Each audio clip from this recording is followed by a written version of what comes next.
Question number 40 देखते हैं। ठीक है, 39 इजी है, आप बनाइएगा। कह रहा है कि यदि किसी त्रिभुज की भुजाएं समांतर श्रेणी में है तथा इसका क्षेत्रफल, पहले इसका लिख लिया जाए इतना का, है ना। माना त्रिभुज की भुजाएं, त्रिभुज की भुजाएं, त्रिभुज की भुजाएं, अब अपने अनुसार जो मानना चाहे हम लोग क्या करते हैं, अल्फा माइनस बीटा, है ना, अल्फा तथा अल्फा प्लस बीटा है। समझ गया ना बात को, क्योंकि आपके पास किस में कार्य है, समांतर श्रेणी में ऐसे ना लिखा जाता है, जब तीन, है ना, तीनों भुजाएं समांतर श्रेणी में तो ऐसे लिखा जाता है। आपको बताया गया 10th में भी और 11th में भी आगे आप पढ़ेंगे। ठीक है, चलिए अब इसके बाद क्या कह रहा है कि इसका क्षेत्रफल, किसका, जो त्रिभुज है उसका क्षेत्रफल, यानी कि जिसकी भुजाएं ये दी हुई हैं, इसका क्षेत्रफल समबाहु त्रिभुज के क्षेत्रफल का 3/5वां भाग है तथा दोनों त्रिभुजों की परिमिति आपस में बराबर है। यानी कि ये इस भुजा से जो त्रिभुज बना है वो और आपका समबाहु त्रिभुज दोनों का क्या है, परिमिति बराबर है। आपको कह रहा है कि त्रिभुज जो बना है ये आपका त्रिभुज की परिमिति, त्रिभुज की परिमिति किसके बराबर है, तो समबाहु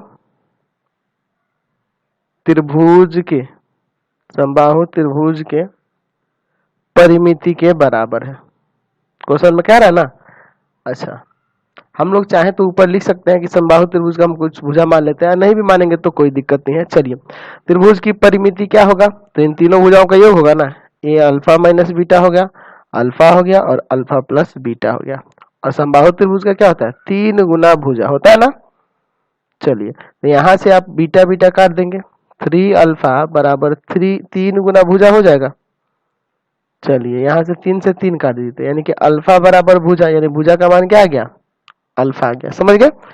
अब देखिए आगे बढ़ते, इसमें कह रहा है कि समबाहु त्रिभुज का क्षेत्रफल का वो 3/5 है त्रिभुज का क्षेत्रफल, है ना। तो लिखेंगे त्रिभुज का क्षेत्रफल, किसके बारे में लिख रहे हैं, जिसकी भुजाएं यहाँ पे हम ऊपर माने हुए हैं, बराबर है कितना के, तो 3/5वां भाग है किसकी, समबाहु, समबाहु त्रिभुज के क्षेत्रफल के।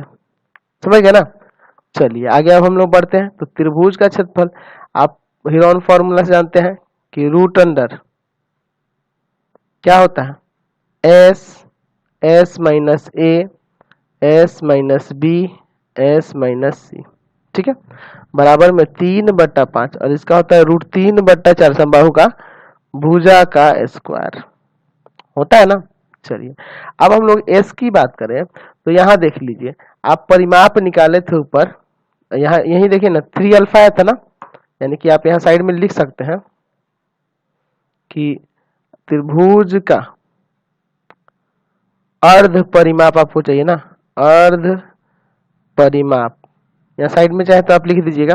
क्या करेंगे, तो अल्फा माइनस बीटा प्लस में अल्फा और प्लस में अल्फा प्लस बीटा और बटा में 2, इसका मान आ रहा है यहाँ से, तो अल्फा अल्फा तो कट, बीटा बीटा तो कट जाएगा, यानी आ जाएगा यहाँ से कितना, आपका कितना आएगा बताइए, तो एस बराबर 3 अल्फा बटा 2। ठीक है, हम डायरेक्ट भी रख सकते थे लेकिन समझाने के लिए आपको रख दिए।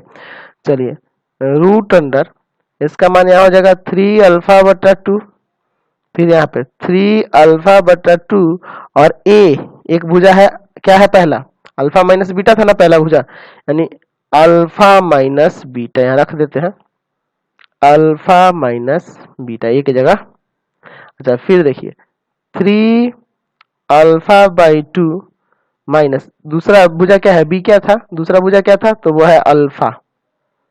ठीक है, अच्छा फिर उसी तरह ब्रैकेट के अंदर लिखेंगे 3 अल्फा बटा 2 माइनस तीसरा भुजा क्या है, अल्फा प्लस बीटा। क्लियर है इतना, और बराबर में है 3/5 गुना √3/4 भुजा, तो भुजा किसके बराबर है, अल्फा के बराबर है, तो यही सीधे नहीं लिख दे अल्फा का स्क्वायर, देख रहे ना भुजा अल्फा के बराबर है। अब इसके बाद अंदर थोड़ा सॉल्व करेंगे। चलिए आगे बढ़ते हैं हम लोग। रूट अंडर, यहाँ ध्यान से देखिएगा थोड़ा, 3 अल्फा बटा 2, यहाँ ब्रैकेट हटाएंगे और इसमें से इसको घटा देंगे, तो हम डायरेक्ट लिख सकते हैं क्या, हम लिख देते हैं अल्फा बटा 2 प्लस बीटा। क्लियर है? ये माइनस माइनस प्लस हो गया और 3 अल्फा बाई 2 में से अल्फा घट गया तो अल्फा बाई 2 आ गया। अब एलसीएम लेके घटा के देख लीजिएगा, यहाँ पे भी एलसीएम लेके घटाइएगा तो आएगा अल्फा बाई 2। समझ गए ना?